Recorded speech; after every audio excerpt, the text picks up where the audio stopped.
হঠাৎ সারা বিশ্বের মার্কিন জেনারেল আর অ্যাডমিরালদের যুক্তরাষ্ট্রে ফিরতে বলা হয়েছে।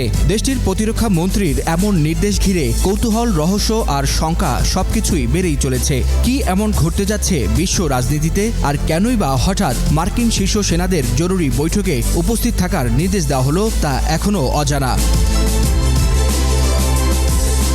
বিশ্বের বিভিন্ন দেশে দায়িত্ব পালন করা মার্কিন সেনাবাহিনীর শত শত জেনারেল ও অ্যাডমিরালকে জরুরি তলব করা হয়েছে।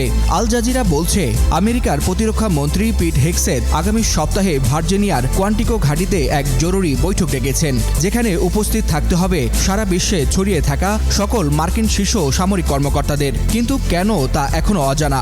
বিশ্লেষকরা বলছেন, এত বড় পরিসরে শীর্ষ সামরিক নেতৃত্বের সমাবেশ আমেরিকার ইতিহাসে খুবই বিরল এবং রহস্যজনক। মার্কিন গণমাধ্যমে খবর প্রকাশের পর পেন্টাগন বিষয়টি নিশ্চিত করেছে। তবে কেন আকস্মিক এই বৈঠক, সে বিষয়ে কোনো ব্যাখ্যা আসেনি। আমেরিকার সেনাবাহিনীতে বর্তমান প্রায় 817 জন জেনারেল ও অ্যাডমিরাল রয়েছেন, যাদের অনেকেই বিশ্বের বিভিন্ন দেশে অবস্থিত মার্কিন সামরিক ঘাঁটিতে নিয়োজিত। আর এদের এক একজনের নেতৃত্বে আছেন হাজারেরও বেশি সেনা।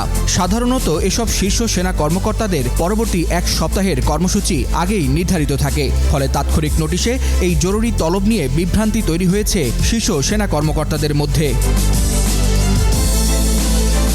প্রেসিডেন্ট ডোনাল্ড ট্রাম্প অবশ্য এই সমাবেশকে স্বাভাবিক আখ্যা দিয়ে বলেছেন, জেনারেল আর অ্যাডমিরালদের সঙ্গে বন্ধুত্বপূর্ণ সম্পর্ক থাকাটাই ভালো। ভাইস প্রেসিডেন্ট জেডি ভ্যান্সও সমালোচনাকে গুরুত্বহীন বলে মন্তব্য করেছেন। তবে জাতীয় নিরাপত্তার সঙ্গে জড়িত এত উচ্চ পর্যায়ের কর্মকর্তাকে একসঙ্গে ডাকার সিদ্ধান্তকে অনেকেই অস্বাভাবিক মনে করছেন।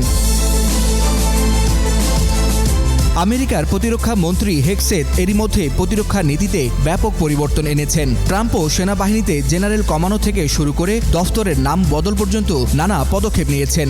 এখন প্রশ্ন উঠছে, এই বৈঠক কি কেবল আনুষ্ঠানিক, নাকি আসলেই এমন কিছু ঘটতে যাচ্ছে মার্কিন রাজনীতিতে যা পৃথিবীর অন্য প্রান্তের সকলেরই অজানা?